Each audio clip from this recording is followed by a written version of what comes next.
probably the most important is when I was born and where I was born, because we had almost no news of the outside world, even though it was 1970, and I grew up in the 1970s. We had very highly censored newspapers. Obviously, the internet and information technology hadn't really occurred. So the most interesting objects in my world were books. And they were quite precious. They were very expensive. They were often, a lot of the books in my house or that I found were banned books, so they were passed from hand to hand.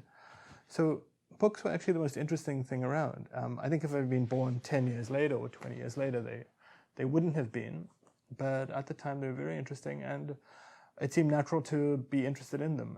And I think also South Africa wasn't a place, I think lots of parts of Africa are places where it's difficult to imagine collaborative enterprises. You know, it's hard to imagine building a company or running a laboratory for all kinds of reasons. Writing was an individualistic thing, not individualistic necessarily in the selfish sense, but just you could do it by yourself.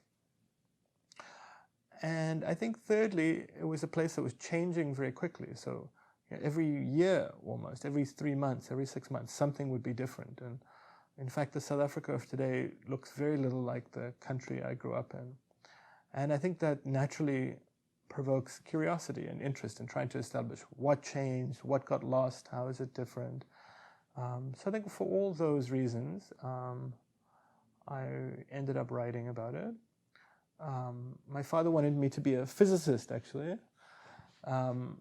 But I feel like my mathematics was never quite good enough to be a physicist. It wasn't like, and you know, so I decided that I would try and write about what I'd seen.